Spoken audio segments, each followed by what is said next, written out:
સાબરકાંઠામાં રાજેન્દ્રસિંહ વર્સિસ રાજેન્દ્રસિંહ।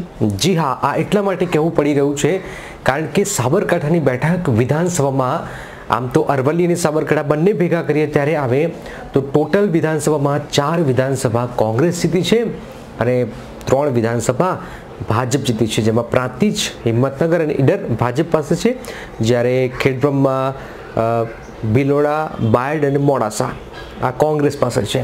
આવી પરિસ્થિતિની વચ્ચે કોંગ્રેસને જીતની આશા સાબરકાંઠા જિલ્લામાં જોવામાં આવી રહી છે, પરંતુ ભાજપનો ચહેરો દીપસિંહ રાઠોડ ફાઇનલ થઈ ગયા છે। હવે આવી પરિસ્થિતિની વચ્ચે કોંગ્રેસમાં 2 સિનિયર્સ વચ્ચે પ્રભુત્વની લડાઈ છે। એ સિનિયર્સ કોણ છે? એક છે ત્યાંના મધુસૂદન મિસ્ત્રી, જેઓ સાંસદ પણ છે, અને એક છે અહેમદ પટેલ। જી હા, આ બંને વચ્ચે એક ઉમેદવારને લઈને મીઠી ખટમટ થઈ રહી છે કે આખરે ઉમેદવાર તો એમનો જ હોવો જોઈએ। એ બંને વચ્ચે થઈ રહી છે। એક મધુસૂદન મિસ્ત્રી કહી રહ્યા છે કે ઉમેદવાર તો રાજેન્દ્રસિંહ કુંપાવત હોવો જોઈએ, કે જેઓ જિલ્લા પંચાયતના પૂર્વ પ્રમુખ રહી ચૂક્યા છે, કે તેમને ટિકિટ મળવી જોઈએ। તેઓ વડાલી ઈડર પંથકમાંથી આવે છે, ક્ષત્રિય પણ છે, તેમને ટિકિટ મળવી જોઈએ।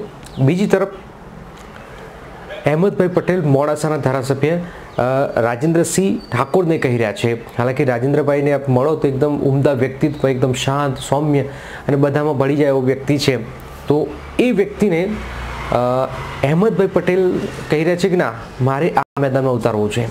હવે આ બંને લડાઈમાં, મતલબ કે મીઠી લડાઈમાં ઉમેદવાર હજુ જાહેર નથી થઈ રહ્યો। હવે આપ સમજી લો, જ્ઞાતિવાઇઝ ઠાકોર સમાજ સિવાય કોઈ અહીંયા ચાલે એવું નથી।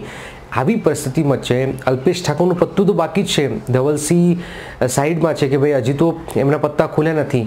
આવી પરિસ્થિતિની વચ્ચે અંદરની લડાઈના કારણે સાબરકાંઠામાં ઉમેદવાર હજુ જાહેર નથી કર્યો, સામે ભાજપે ઉમેદવાર જાહેર કરી દીધો છે, તો હજુ મેદાનમાં જવાની વચ્ચે હવે સમય ઓછો છે। આવી પરિસ્થિતિની વચ્ચે કોંગ્રેસે સમજવાની જરૂર છે, સમય ઓછો છે, જલ્દી જ કોઈ પણ એક ઉમેદવાર જાહેર કરવો પડશે, નહીં તો જે જીતી શકાય એવી બેઠક છે એ પણ આપ ગુમાવી બેસશો, એ નક્કી છે।